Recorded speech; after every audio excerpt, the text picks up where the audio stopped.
se ha iniciado una cooperación, un intercambio, una transferencia de conocimientos sin precedentes para este país en el área de la salud, con un enfoque soñado, basado en la evidencia científica, en la ciencia y en los modelos de innovación. Por ese motivo, relata ahora, en resumen, este tiempo que tuvimos con una agenda muy estrecha en Suecia para conocer este modelo de servicios en salud, no solamente innovador, sino humanizado. Un tema que es no una moda, sino una necesidad. Por eso es que tener el honor de presentar al profesor Paolo Parini, quien ocupa una posición muy importante en el liderazgo de la investigación científica y el desarrollo en esta área tan importante de la salud en el Instituto Karolinska. Para mí es un honor, es un sueño también tener relación directa con una institución de tan alto prestigio. No solamente porque esta relación contribuye al fortalecimiento personal de cada uno de los que estamos en el instituto, sino porque se va a traducir en beneficios para la población de mi querido país. El profesor Paolo Parini es profesor de Química Clínica y estudia las enfermedades cardiometabólicas a nivel molecular. También es coordinador de la unidad cardiometabólica del instituto.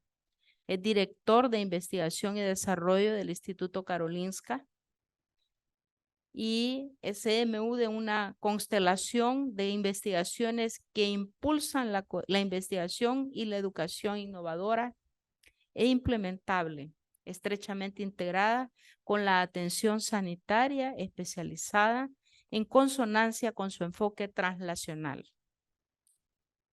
Esta característica está vinculada al Departamento de Medicina de Hundinge y el Departamento de Medicina del Laboratorio del campus Flemingsberg, algo así.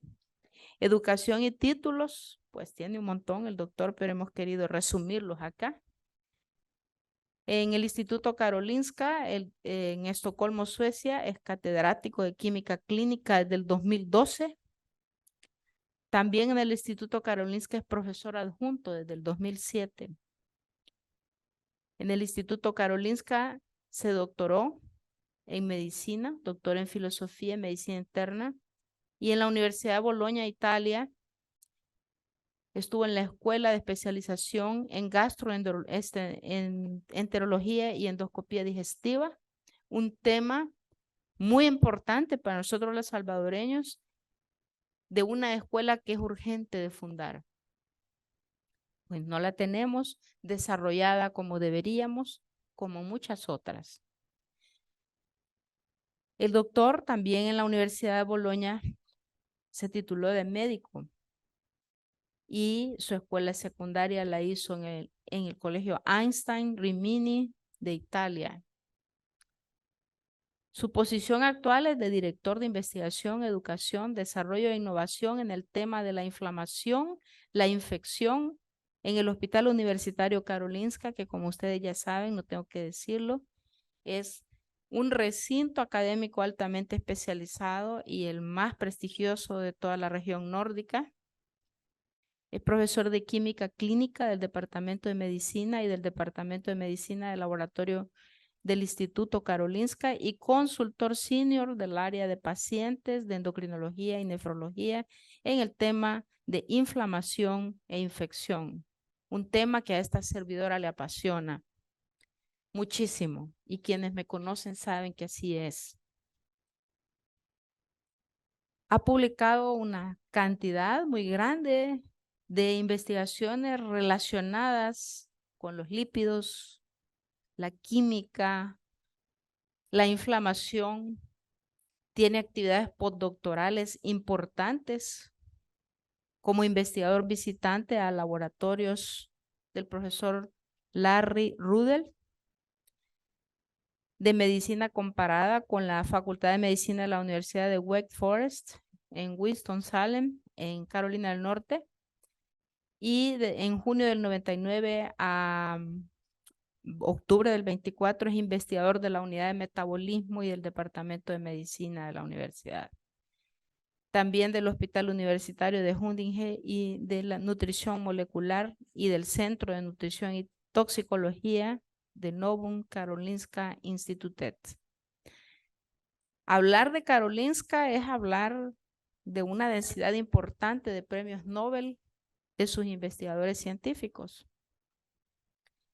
Caminar por esos pasillos induce a cualquier mente que tiene vocación científica a tener envidia de eso. ¿Por qué nosotros no podemos lograr en pequeño algo que pueda impactar en la salud de nuestra población? Me gusta mucho abocarme a la frase de Isaac Newton, que dijo que si había visto más es porque había avanzado a hombros de gigantes. Nosotros tenemos que aprender de eso. El mensaje está claro. La mesa está puesta. Yo veo aquí oportunidades muy importantes de intercambio de conocimiento en favor de las nuevas generaciones que serán nuestro relevo para la atención en salud y una necesidad impostergable de escuchar mentes preparadas para los cambios trascendentales como lo que vamos a escuchar ahora. Presento entonces al profesor Parini y le cedo el micrófono para que nos dé su conferencia magistral. Good morning. I apologize, but I don't speak Spanish, so I try to do my best to be as clear as possible.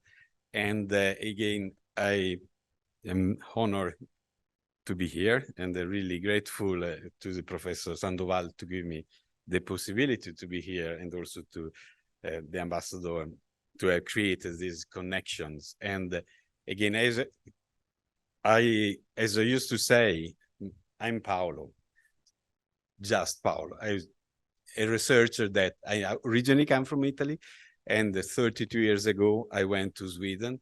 My goal was to stay 1 year. I lost my return ticket and stuck there. So now, and I end up as a professor there.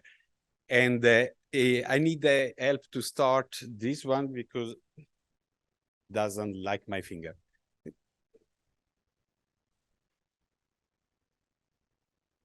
Yeah, there. Okay. Yes, you already see it. Yeah. So, and when we started and say what we can talk about, I would say, let's talk about what we do in Sweden or in Europe in treating dyslipidemias and the atherosclerotic cardiovascular disease. Then I now realize that you as an audience have a very different specialization. So it's not only cardiovascular disease. That's why I will try to talk about more concepts than specific issues that may interest only the lipidologist, just to make you interested. So these are my disclosure. So as I say, don't believe anything I'm going to say. And okay, what is the problem? The problem is that cardiovascular disease is one of the major killers globally. And also, if you see there, you may look at Europe as a continent where we are so good and so excellent. But actually, like everybody, we are trying to do our best. And actually, we are far from good. If you see that on overall, 71% of patients that need secondary preventions, they do not reach the treatment goal in these lipidemias, at least in a survey that was published 4 years ago. So there is a very good road. And Sweden is, let's say so, doing better than the average, but still from for far from being acceptable good, since we have at 61% at least 4 years ago patients that didn't reach the treatment goal. So it's quite a lot of work to do.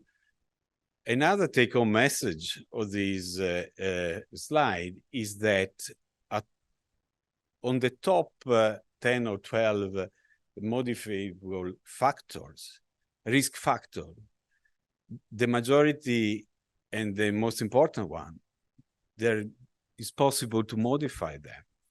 And that's why, as we were discussing with Professor Sandoval, prevention became very, very important, also because it's much more cost-effective than treatment. We are talking about cardiovascular disease, and there is maybe one of the most important cardiovascular diseases, the atherosclerotic cardiovascular disease. But there is, in medicine, we do still see different diseases in a siloed manner that is very much either organ dependent or specialty dependent. So we have the cardiologist, we have the pathologist, we have the nephrologist. Cardiologists treat the heart, the hepatology treat the liver, and the nephrology treat the kidney. But now we are aware that a great group of chronic low inflammatory non-communicable diseases share very much of the common pathogenesis. There are environmental factors, there are genetic variants that influence how the phenotype of these diseases appear. If it's rather more in the heart or in the liver or in the beta cells, so that we are now talking about cardiometabolic disease. And this is a challenge everywhere, also in Europe, because when we are going to train our healthcare professionals, we have to train them thinking in this way, that there are common pathophysiological phenotypes that give rise to different clinical phenotypes, as well as you have the same clinical phenotypes, but different diseases. And this is a challenge. In the past, we had medicine organized in a very reductionistic way, organ specialty based, that works very well for complicated disease, but the cardiometabolic diseases are complex ones. So we have to think in a different way. And again, these lipidemias, if you think that dyslipidemia is a diagnosis, it has an ICD code. But actually, is it a disease in itself, or is it a common shared peripheral phenotype or many other diseases? And of course, these dyslipidemias also have and give rise to the atherosclerotic cardiovascular disease that give ischemic stroke, the TIAs, the myocardial infarction, unstable angina, sudden death. Also give intermittent claudications, the peripheral arterial disease, but also it can give nephrosclerosis in the long run. Or it can give other kind of problems. So again, we have to try to see in a more, let's say, multi-variable way. Again, if you go now down to more evidence-based medicine, and is LDL cholesterol what usually is called as the bad cholesterol? So when you talk with the patients, usually the patient asks you how much bad cholesterol I have and how much good cholesterol I have. And is it, now we know that is a causal factor in developing atherosclerotic cardiovascular disease, but is not the only factor. But we know that without cholesterol in the apolipoprotein B containing lipoproteins, you don't have the disease. So I used to say, without cholesterol in the apolipoprotein B, there is no party. But you cannot have a party with only one guest. You have to have a multifactorial things. And if we look at the study and the study in the populations, we do see that there is a decrease of almost 55% of in a relative risk for say cardiovascular disease due to different genetic variants that result in low level of LDL cholesterol. There is a very nice study coming from Dallas that show that there is a group of patients that have a loss of gain mutation in PCSK9, have a very low level of LDL cholesterol. They don't have any impairment mentally. They're very fine functioning, and they have 80% of absolute risk in cardiovascular disease, despite of being overweight, despite having diabetes. So that tell you very well the role of the causal role of LDL cholesterol. But then if you look here, there are also a lot of studies that show that if you do an therapeutic interventions, you decrease the risk.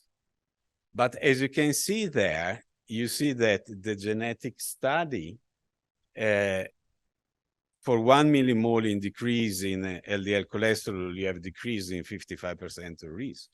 But the intervention study, the decrease is much lower, is 17.2%.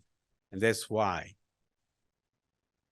the reason that the person who have genetic variants that lead to decrease in LDL cholesterol, they are treated from the first day of their life.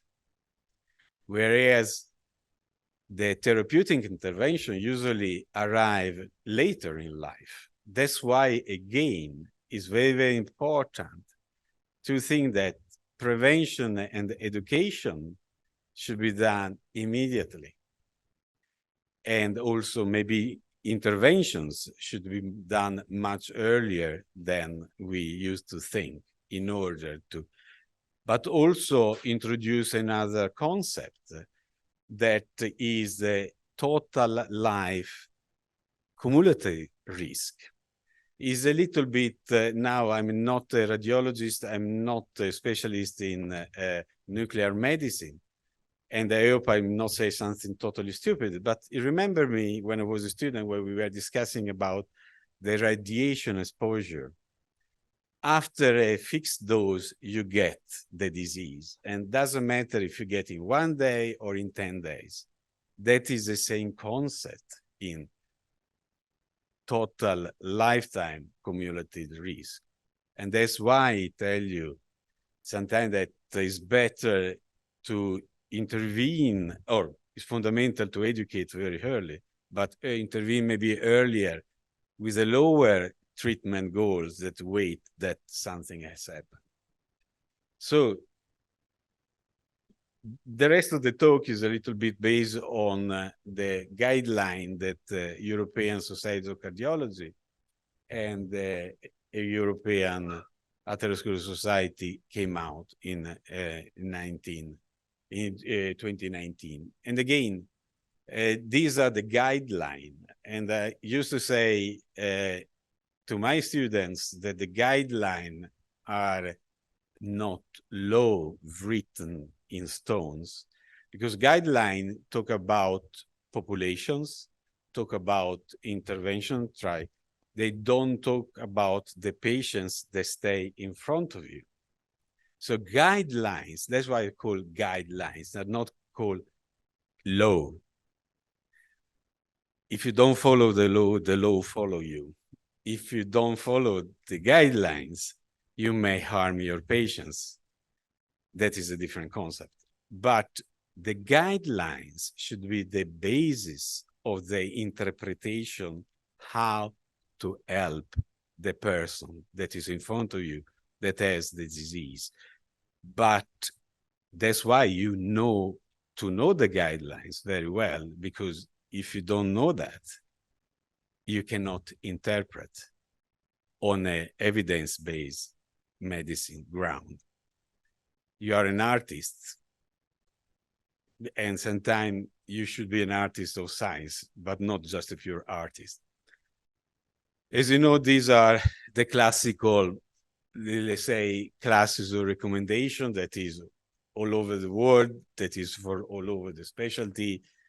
Red is bad, let's say so. Green is very, very good. And this is also the level of evidence, okay?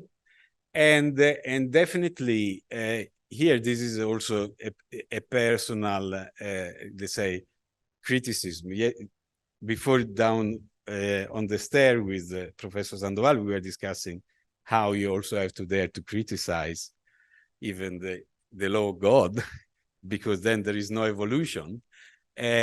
Also here, the level of evidence are based on meta-analysis study, are based on clinical trials, and they're very, very solid ground of evidence-based medicine. But the level C sometimes can help you in making an interpretation of the guidelines, because are more strict and maybe are reflecting the heterogeneity that you have when you meet each single patient.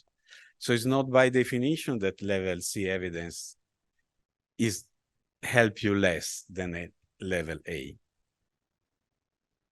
So what is new in the new recommendation? We had the recommendation before, and actually there are conceptually two new things that we also use imaging to assess. So the new guidelines are trying to personalize even more the treatment or what you should think about a patient that is in front of you. And so there is always also, so now we have to look at imaging. And of course, for who of us organize healthcare system and hospitals, this also means that you have increased costs.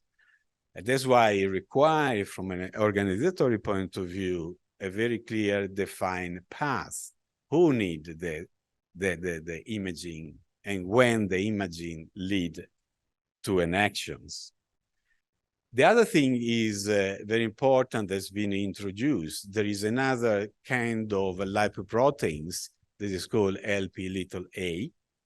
And the Lp(a) now is being shown to be a risk factor that is independent of LDL cholesterol, is actually to whom of you are not lipidologists, like an LDL with an additional apolipoproteins that is called apolipoprotein (a). And there's a peculiarity because it has a long tail with a lot of crinkle domains. So it's also remember the prothrombin, and it may also have additional effects that is beyond the accumulation of cholesterol in the arterial wall. The other new things is that, again, before everybody was looking at only cholesterols, but as I told you now, we are discussing about more also cardiometabolic disease, and the majority of people who has cardiometabolic disease, they have combined dyslipidemias, meaning that there is not only cholesterol that is high, but is also triglycerides. And if you remember, triglyceride is a molecule of glycerol that is esterified to 3 molecular fatty acids. And in function of the composition of fatty acids, the triglyceride can be more or less pro-inflammatory.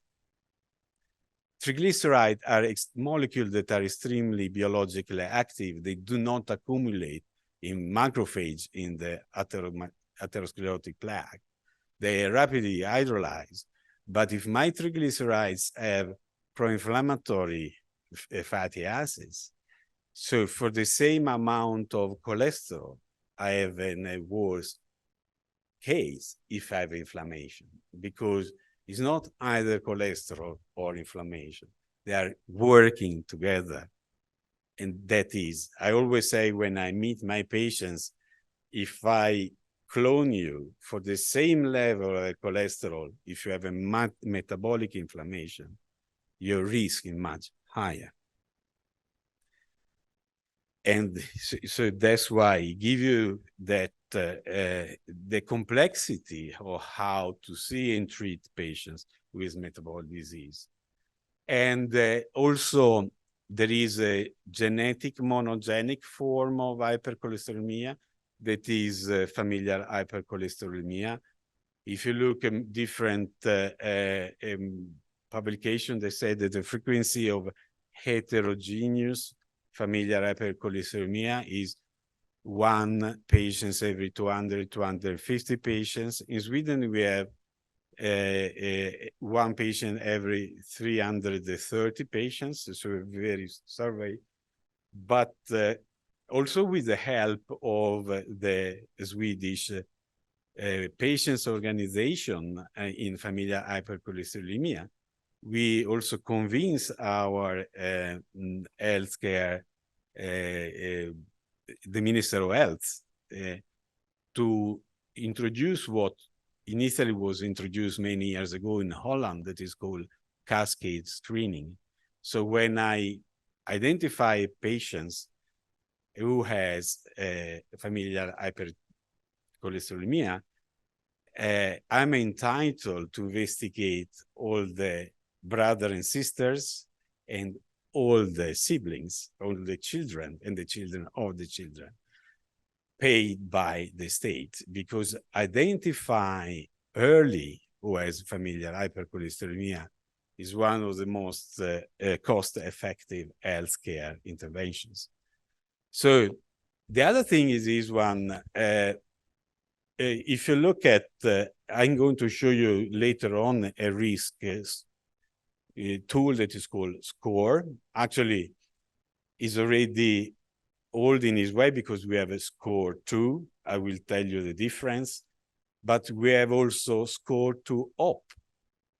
And SCORE 2-OP give us a risk estimation of people between 75 and 90 years old. Life expectancy in Sweden is around 85, 87 years old. Then in Europe also is rising. So the question is, should I treat patients? How long else should I treat? And also today, especially in Sweden, and we are doing very much estimation of the biological age, not an estimation of the anagraphical age. Because if I have a very healthy, very active 83 years old person, I really treat the person. I don't say, but now you have get your age, you should satisfy. And we arrived to 90 because when I talk with my colleagues that are investigating about aging, when you reach 90, 92, 95, all your physiology change, because then it's important to keep anabolism. When you get older and older, is the catabolic that take over. And having, so there is no more atherosclerosis. What will kill you are other processes. You are a survivor of cancer, survivor of diabetes, survivor of atherosclerosis. You die, of course, this is a generalization, but you die because you're worn out. So all the intervention are to slow down the worn out process, to keep you as anabolic as possible. And also in very old people, rather than atherosclerosis, is arteriosclerosis, the loss of flexibility in the vessels that you have to take care of. So that's why the new recommendation also have a very nice discussion about older people. Then, of course, again, as I say in the introduction, I will discuss about cardiometabolic disease. And one of the major cardiometabolic diseases is diabetes mellitus type 2. And also, so that is, let's say, very good things. And you can see here, there is a change regarding women in premenopausal state for starting use if the women are not using adequate contraceptions. Because as you know, especially when I meet teenager females and they say that you need a treatment, but you should be aware that, of course, that if you are pregnant, you realize that you are pregnant, you are on statin, that is not an indication for abortions. There are many babies that are born, conceived under statin treatment, but definitely it's better to don't do it.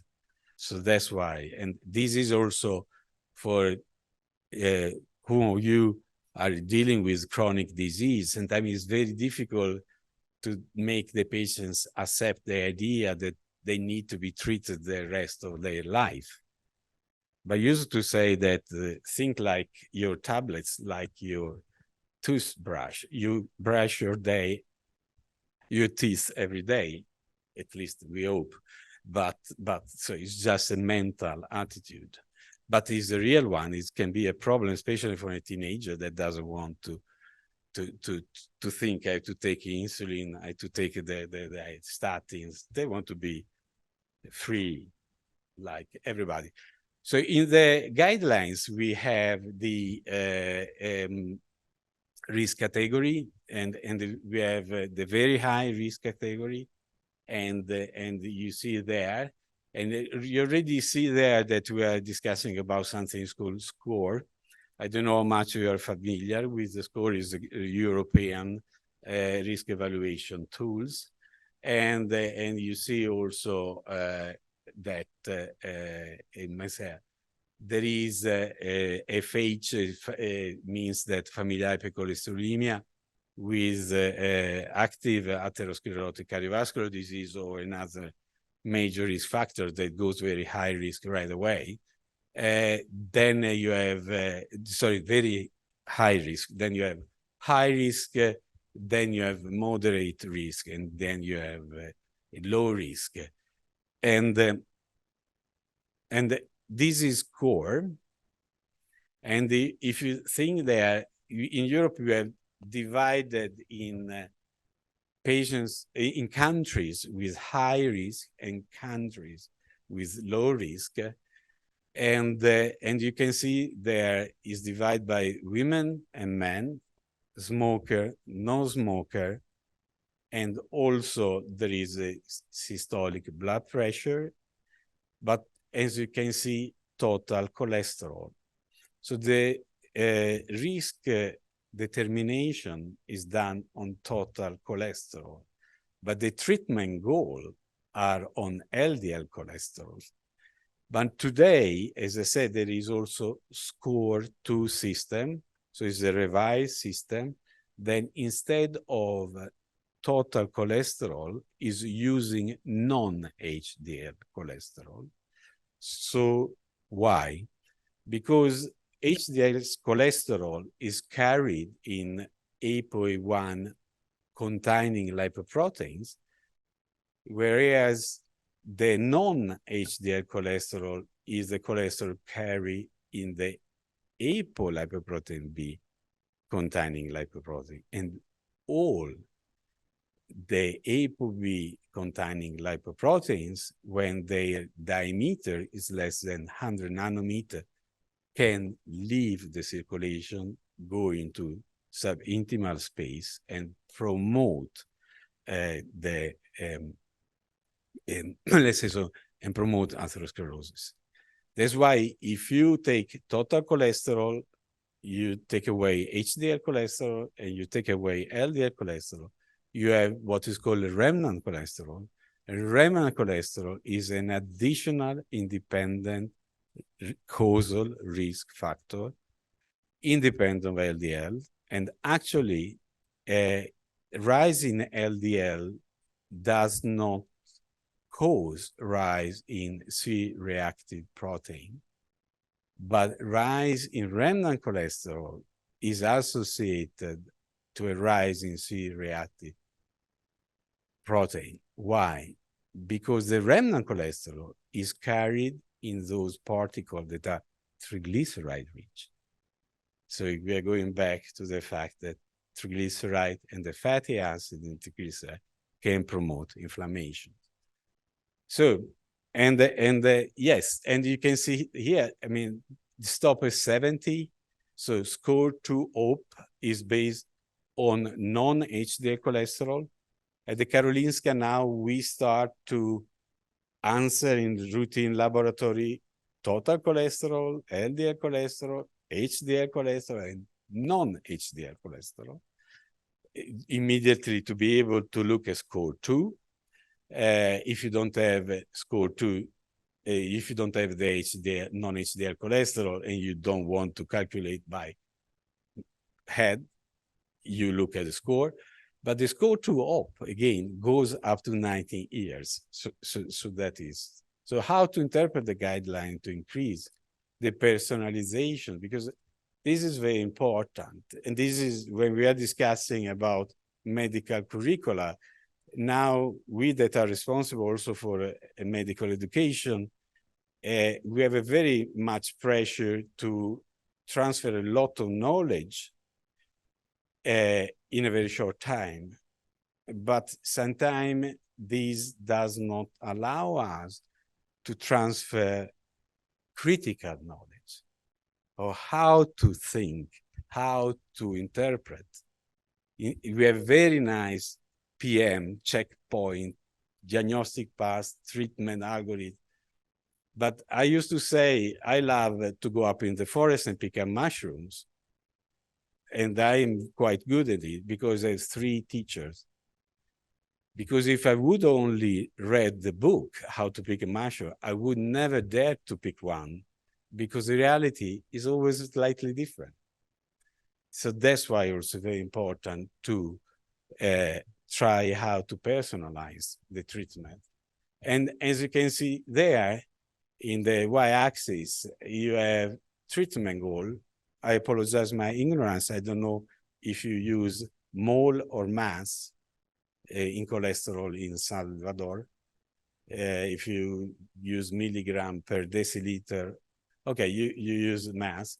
We use in Sweden, we use mole. But as you can see there, you have the treatment goal are lower and lower in function of the goal. And as you can see there, if you have a risk that is very low, is green, is not even, you don't need to treat in that sense. But then also the guidelines help and try to help the colleagues to make an interpretation and to decide something.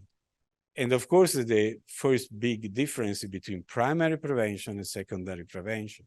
So in secondary prevention, of course, we have a much more aggressive approach. We treat, we associate to lifestyle intervention a treatment much earlier.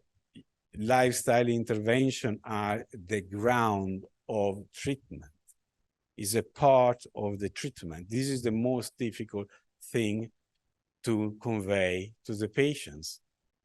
I sometimes say to some patients, I don't give you a tablet to allow you to live like a pig.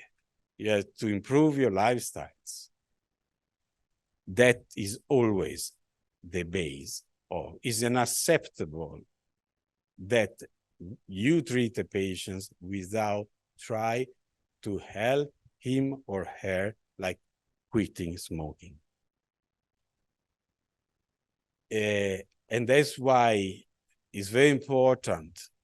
This is the most health effective, from an economical point of view, intervention is make smokers quit to smoke. And in some, it could be also like you have a center and you have a nurse that ring once a month to a patient, did you quit to smoke? Did you take the plasters? Did you take that one? And the cost, of course, but that is one of the most health effective intervention. Then, of course, diet is very, very important. And the physical activity is very, very important as well. And body weight, and of course, blood pressure. And that's why my wife, when they look at me, say, why you don't live like your guidelines? I try to do my best. But it is very, very, very, very important, really, and that's why I'm going now more in lifestyle, because maybe I think it's more interesting to the people that are not specific lipidology, because this is really something that everybody has to weigh.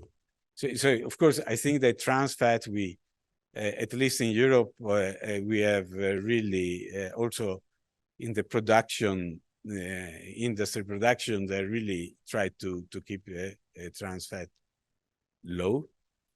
There is only one natural product that has trans fatty acid, that is the milk of the cow, of the ruminants, especially if they eat the fresh grass in the spring.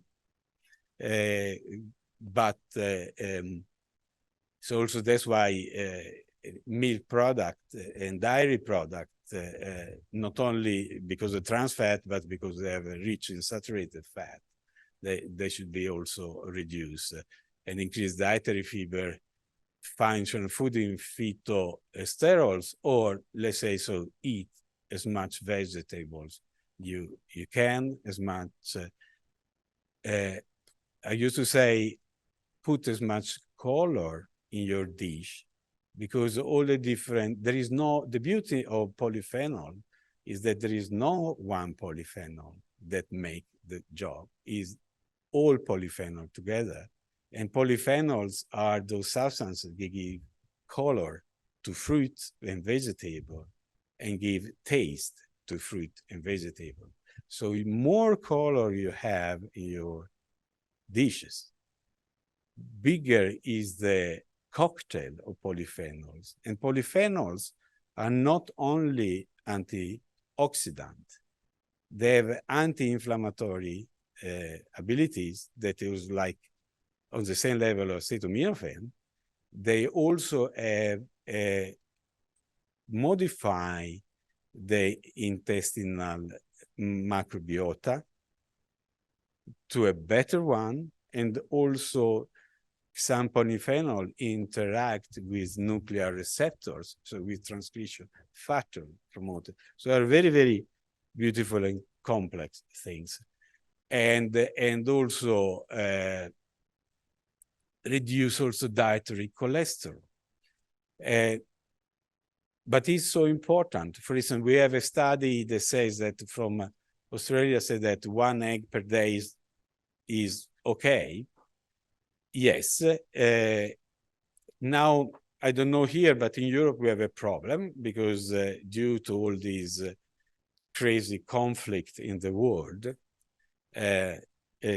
still 2023, people still do war to each other, like we have not learned anything from the past.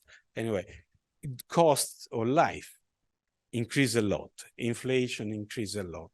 And not any vegetables cost a lot. Fruit cost a lot. So that's why we are also very concerned that some part of our population, they have to feed themselves and their kids. And they will use excessive amount of eggs. And but also you have, everybody of us is both a cholesterol synthesizer and cholesterol absorbers. So if you have a patient that you know, because you have tested, he or she is not a cholesterol absorber, then you can, okay, you can eat a little bit more eggs. But if it's very sensitive, then not even egg a day is good.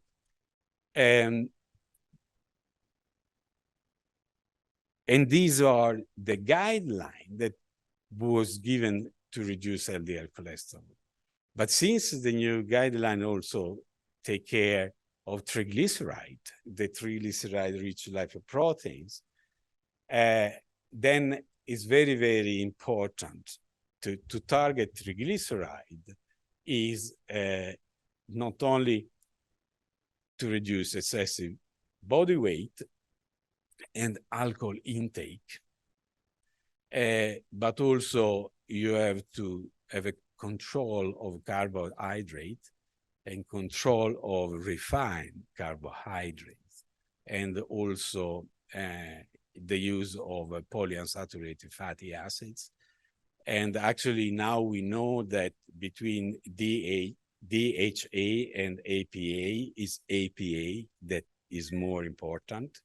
So that's why you already have on over-the-counter omega-3 capsules that are only of APA, or we have in Europe ethyl ester of APA as a drug that is very effective also in reducing the triglyceride and also reducing apolipoprotein B.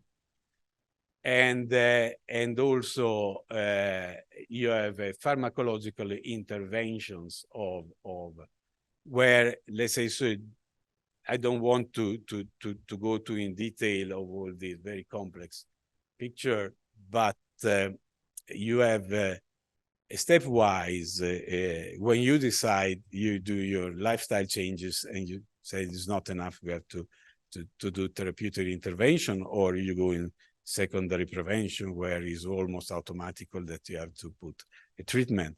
You start usually with a statin, and then you try to use the highest tolerated dose of statin, but then you complement rapidly with also ezetimibe, that is a cholesterol inhibitor, intestinal cholesterol inhibitor, and also inhibit the biliary cholesterol absorption, and also to target other protein like PCSK9 with antibody, or with now in Europe we have also a molecule that is called inclisiran, so it's a small interference RNA to target PCSK9. So we don't use only antibody. And but this is also tools that help to understand what you're trying to do. Sometimes to work in prevention is very frustrating. If you have no patients, you become a surgeon.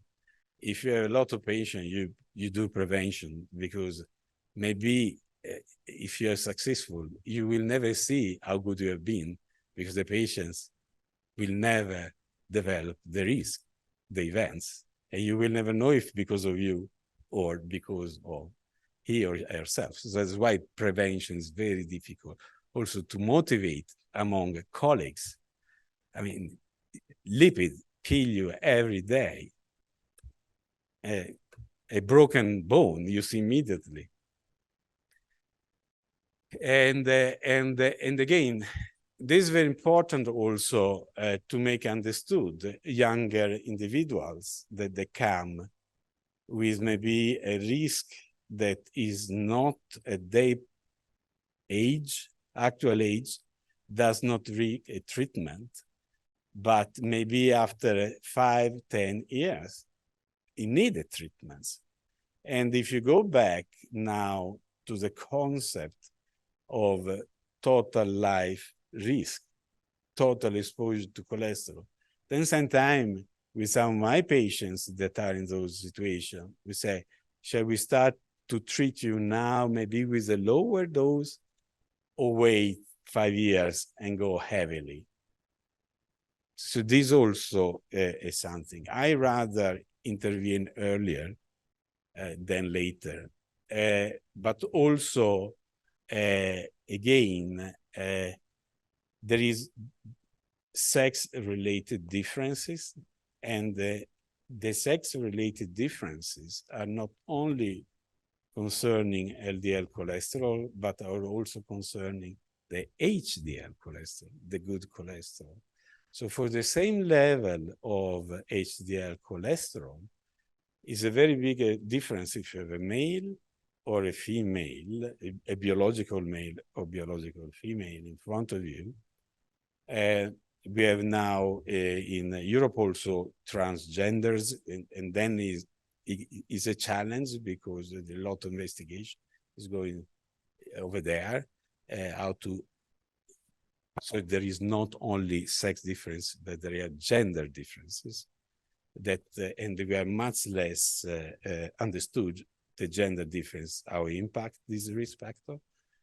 And also, you see here, there are other factors that modify, increase your risk.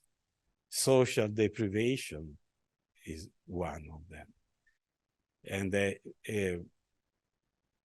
you may ask, who is the social deprived? Sweden is, for instance, a society where a lot of people and a lot of old people live alone in their house. We rather have old people stay in their house and send personnel to take care of them than rather than putting all together, because when they get sick, they get disoriented, they get bacterial infection to each other. But sometimes people, old people, they have nobody to talk with, for instance. So that is very important. And again, physical activity, psychosocial stress, you're worn out, you work in an unhealthy working environment, a lot of psychological stress, a lot of things. This is to give you a more holistic, you don't treat, I used to say to my students, if you are a bad cholesterol, you don't have LDL cholesterol at goal. If you're a good the doctor, you treat LDL cholesterol at goal. But if you're an excellent doctor, you treat the person that sit in front of you. And you don't want, as a doctor, be also a part of a stress factor. That is very much important, how the dialogue with, you have to see the patients in front of you, engage in a dialogue. It takes time at the beginning, but it saves time and money later on. And that's why, let's say, the complexity of cardiometabolic disease also require an increasing population impact in terms of education, in terms of creating sustainable and human working environment and condition. A lot of education and prevention start at the, I don't know how to say in English, kindergarten, asilo in Italian. And then in primary school, then in secondary school. In Sweden, we have not in the kindergarten, but already in the primary school, school nurse that wait all the children and give a report every year. Then they do every second year. So you're already there, and there is a lot also already in the school education, what to eat, not to eat, what to think. But also there is an increasing individual effort needed, not only based on what the laboratory analysis sheets tell you, but in understanding the person that is in front of you. And I hope I will not bore you with these things. And when you come to visit me in Stockholm, if it's summertime, we go out sailing together. This is the archipelago of Stockholm. Thank you very much for your attention.